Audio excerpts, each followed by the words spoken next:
இன்றைக்கி நம்ம வீட்டில் வந்து கோதுமை ரவை இது பண்ண போகிறோம், உப்புமா கிண்ட போகிறோம்.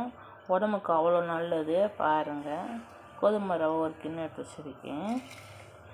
பெரிய வெங்காயம், பச்சை மிளகா, இஞ்சி, வெள்ளைப்பூண்டு நறுக்கி வச்சுருக்கேன். கொத்தமல்லி, புதினா, கொத்தமல்லி, கருவேப்பிலை,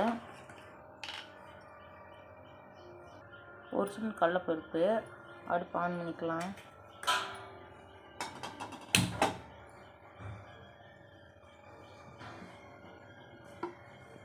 எண்ணெய் ஊற்றிக்கலாம்.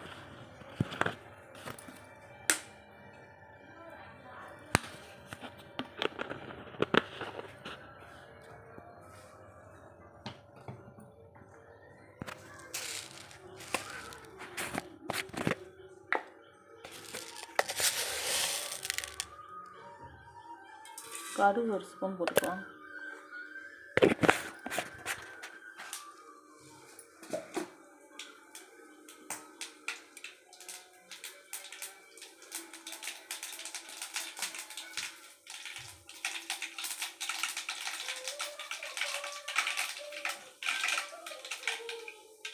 இந்த கடலைப்பருப்பு ஒரு ஸ்பூன் போட்டுக்கலாம்.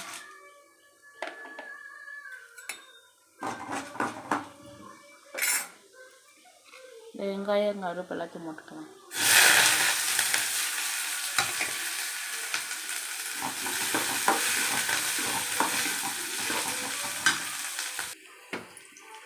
வதங்குது, நல்லா அரை வேக்காடு வதங்கிடுச்சு.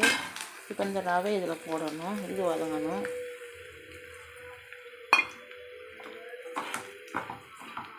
நல்லா வதக்கணும், இதிலே வதங்கணும்.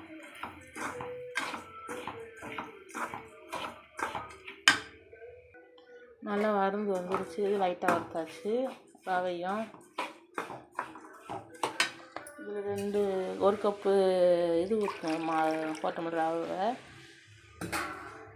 2 கப்பு தண்ணி ஊற்றணும்.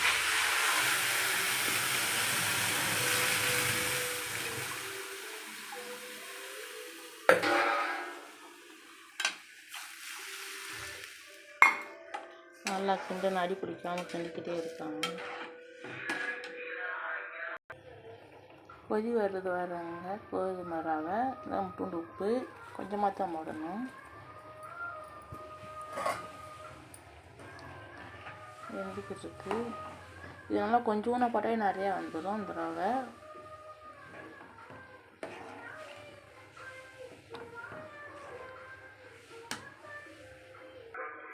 கிண்டியாச்சு கோதுமை ரவை உப்புமா. இதுக்கு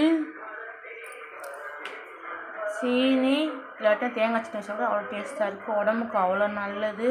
வெயிட் லாஸ் பண்ணுறவங்களும் சாப்பிட்லாம். சுகர், ப்ரெஷர் எதுவும் வராது. பாருங்கள், எல்லோரும் லைக் போடுங்க, ஷேர் பண்ணுங்கள்.